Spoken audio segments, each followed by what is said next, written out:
स्वागत है दोस्तों। आज की ये क्लास हिंदी साहित्य के बहुत ही प्रतिष्ठित या कहें कि भारतीय भाषाओं से जुड़ी हुई बहुत ही प्रतिष्ठित जो पुरस्कार है उसके बारे में यानी भारतीय ज्ञानपीठ पुरस्कार के बारे में आज हम सभी जानेंगे। आप सभी कई साथियों और मित्रों की ये गुजारिश थी कि हम पुरस्कारों पर भी कुछ वीडियो बनाएं, तो हमारी कुछ पिछली वीडियोस भी बनी हुई हैं इन पुरस्कारों पर, लेकिन कुछ भ्रम थे कई लोगों को कि इस पुरस्कार की स्थापना कब हुई है, पहला पुरस्कार कब दिया गया। तो इस तरह की चीज़ों को हम आज इस पूरी क्लास में देखेंगे। साथ ही देखेंगे कौन सी पत्रिका, कौन से अन्य पुरस्कार भारतीय ज्ञानपीठ के द्वारा दिए जाते हैं। तो ये सारे जो तथ्य हैं आपको आज की इस क्लास में मिलेंगे, तो शुरू से अंत तक देखिएगा, आपके लिए बहुत ही महत्वपूर्ण जानकारियाँ इस क्लास में मिलेंगी। तो चैनल को सब्सक्राइब कर लें और वीडियो को लाइक कर दें। साथ ही व्हाट्सएप और टेलीग्राम ग्रुप के लिंक भी आपको इसमें डिस्क्रिप्शन बॉक्स में मिल जाएंगे, आप उसे ज्वाइन कर लें ताकि समय पर हम सूचनाओं के आदान प्रदान को आसान बना सकें। तो शुरुआत करते हैं। सबसे पहले देखते हैं कि भारतीय ज्ञानपीठ एक संगठन के रूप में कब स्थापित हुआ? 18 फरवरी 1944 को। तो जब भी भारतीय ज्ञानपीठ की स्थापना की बात होगी तो आपको 18 फरवरी 1944 ध्यान में रखना है। अब इसके संस्थापक कौन थे? इसकी स्थापना टाइम्स ऑफ इंडिया समाचार पत्र के संस्थापक साहू शांति प्रसाद जैन द्वारा किया गया। ठीक, तो भारतीय ज्ञानपीठ के संस्थापक कौन है? टाइम्स ऑफ इंडिया समाचार पत्र के संस्थापक साहू शांति प्रसाद जैन। ठीक है, अब आगे देखते हैं कि इसका उद्देश्य क्या था। यानी अगर कोई संस्था, कोई संगठन अगर स्थापित किया जाता है तो उसका कुछ उद्देश्य निर्धारित किया जाता है। तो भारतीय ज्ञानपीठ की स्थापना करने के पीछे का उद्देश्य था, ध्यान रखें, कि ज्ञान के विलुप्त, दुर्लभ और अप्रकाशित कार्यों का अनुसंधान और प्रकाशन करना तथा लोगों की सेवा में मौलिक साहित्य के सर्जन को प्रोत्साहित करना। तो भारतीय ज्ञानपीठ की स्थापना संगठन के रूप में करने का ये उद्देश्य था कि जो भी विलुप्त, दुर्लभ और अप्रकाशित कार्य हैं उनका अनुसंधान किया जाए, उसका प्रकाशन किया जाए। तो ऐसे उद्देश्यों को लेकर के भारतीय ज्ञानपीठ की स्थापना की गई। अब देखिए, संगठन के रूप में भारतीय ज्ञानपीठ की स्थापना की बात हमने ऊपर की।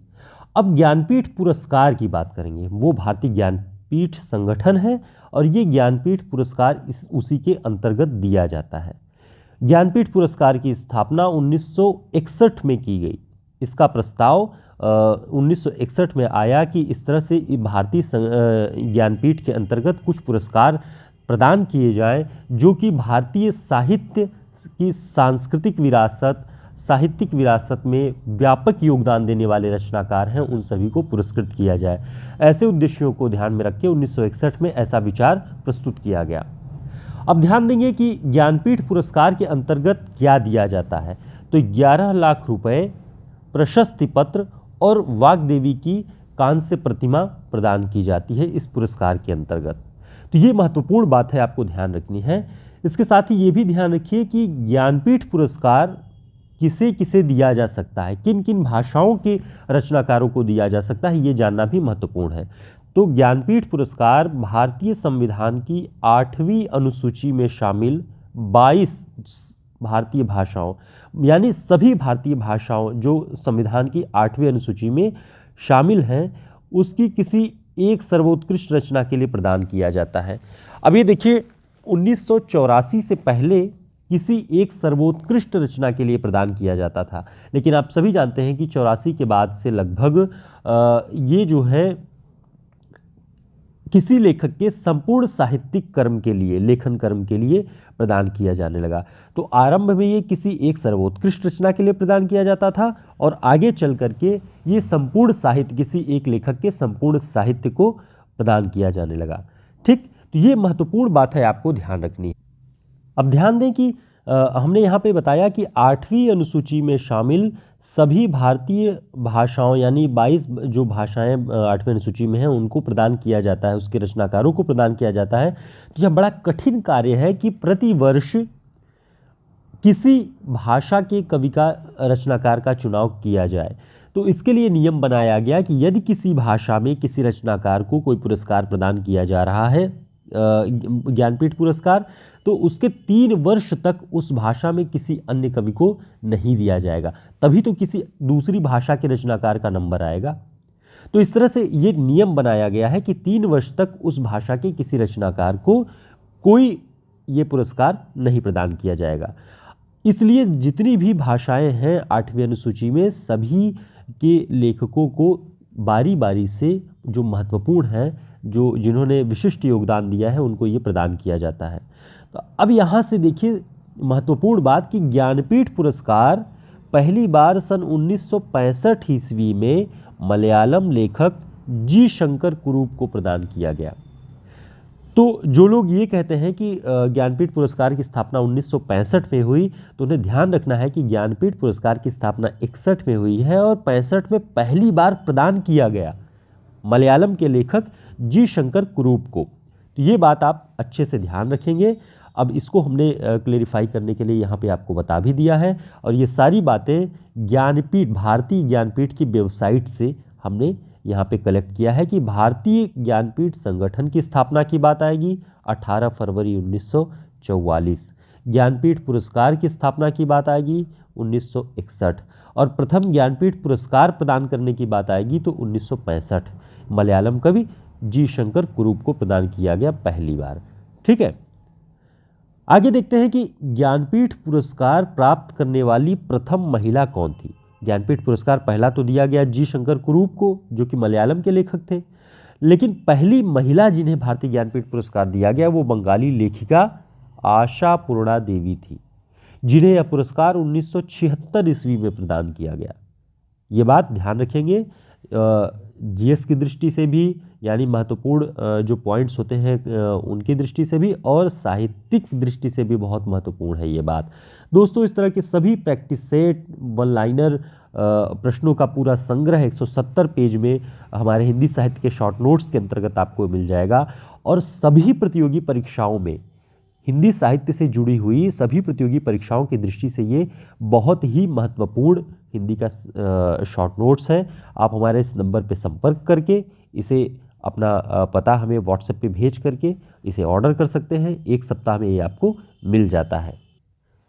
आगे हम और भी बहुत महत्वपूर्ण बातें देखेंगे कि जब ये अलग अलग भारतीय भाषाओं के रचनाकारों को दिया जाता है तो हिंदी में ज्ञानपीठ पुरस्कार किसे किसे प्राप्त हुआ है वो जानना भी हमारे लिए महत्वपूर्ण है। तो ध्यान रखेंगे, हिंदी में सबसे पहला ज्ञानपीठ पुरस्कार सुमित्रानंदन पंत को उनकी रचना चिदंबरा के लिए 1968 में प्रदान किया गया है। ठीक, पंत के बाद हिंदी साहित्य में ज्ञानपीठ पुरस्कार प्राप्त करने वाले निम्न हैं। 1972 में रामधारी सिंह दिनकर को उर्वशी के लिए प्रदान किया गया। 1978 में अज्ञे को कितनी नावों में कितनी बार के लिए प्रदान किया गया, और 1982 में महादेवी वर्मा को यामा के लिए प्रदान किया गया। इसे ध्यान रखिएगा, बहुत महत्वपूर्ण है इन रचनाकारों को और किस वर्ष में इन्हें प्रदान किया गया। इसके अलावा देखिए, आपको हमने बताया कि ज्ञानपीठ पुरस्कार पहले जो आरंभ में किसी एक विशिष्ट कृति के लिए दिया जाता था, किसी रचनाकार के, किसी भाषा के रचनाकार की विशिष्ट कृति को दिया जाता था, लेकिन 1984 से ज्ञानपीठ पुरस्कार लेखक के संपूर्ण रचना कर्म पर दिया जाने लगा।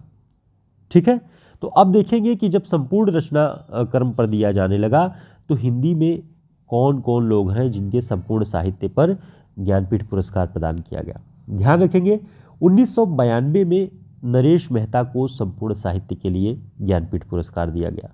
1999 में निर्मल वर्मा को ये पुरस्कार प्रदान किया गया। 2005 में कुंवर नारायण को प्रदान किया गया।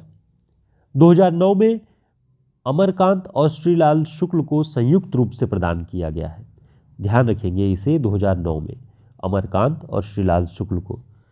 2013 में केदारनाथ सिंह को ज्ञानपीठ पुरस्कार प्रदान किया गया। 2017 में कृष्णा सोबती को प्रदान किया गया है। तो 2017 तक का ये डेटा कलेक्शन है जो हम आपको बता रहे हैं। इसके अलावा भी अपनी अगली क्लास में हम वर्तमान में या जो करंट में जो कुछ भी ज्ञानपीठ पुरस्कार से संबंधित जो भी सूचनाएं हैं वो भी हम आपको प्रदान करेगी।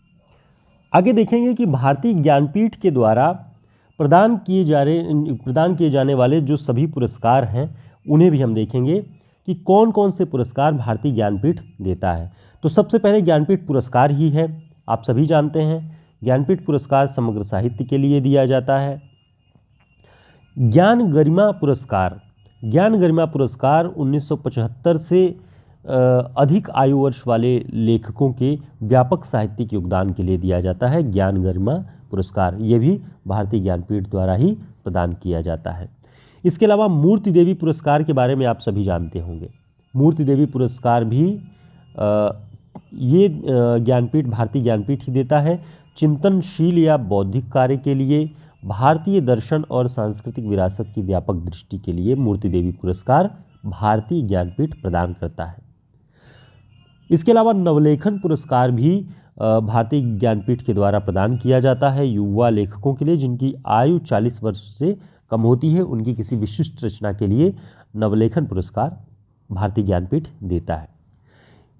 और जो महत्वपूर्ण बात है उसे ध्यान रखिएगा, एक पत्रिका है जो भारतीय ज्ञानपीठ से प्रकाशित होती है, आप सभी परिचित होंगे। जो लोग नहीं जानते उसे ध्यान रखिएगा, उस पत्रिका का नाम है नया ज्ञानोदय। इसके बारे में महत्वपूर्ण बात ध्यान रखिएगा कि 1949 से 1970 तक ज्ञानोदय नाम से ये पत्रिका प्रकाशित होती रही। बीच में ये बंद रही होगी क्योंकि वेबसाइट पे ये सूचना है। और वर्ष 2003 से नया ज्ञानोदय नाम से ये पुनः प्रकाशित होती है और वर्तमान में भी प्रकाशित हो रही है। वर्ष 2003 से इसका नाम नया ज्ञानोदय रख दिया गया। तो ये ध्यान रखेंगे, भारतीय ज्ञानपीठ से प्रकाशित होने वाली ये महत्वपूर्ण पत्रिका।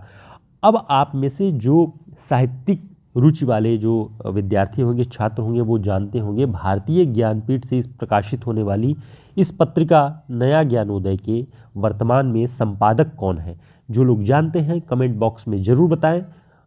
अपनी अगली क्लास में हम इसके बारे में आपको बताएंगे और जिन्हें जानकारी हो कमेंट करके ज़रूर बताएं। हमारे कॉन्टैक्ट नंबर पे इस पे संपर्क करके व्हाट्सएप पे आप नोट्स के लिए मैसेज कर सकते हैं और आपको 1 सप्ताह में प्रिंट नोट्स मिल जाएगा जो कि आगामी असिस्टेंट प्रोफेसर की परीक्षा, यूपी टीजीटी की पीजीटी की परीक्षा और DTPLSB की टीजीटी पीजीटी परीक्षा की दृष्टि से बहुत महत्वपूर्ण है।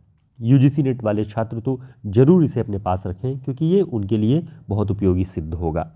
दोस्तों फिर मिलते हैं अपने एक नई क्लास में एक नई सूचना के साथ जो आप लोगों की परीक्षाओं की दृष्टि से बहुत उपयोगी होगा। तब तक के लिए नमस्कार, शुभकामनाएं।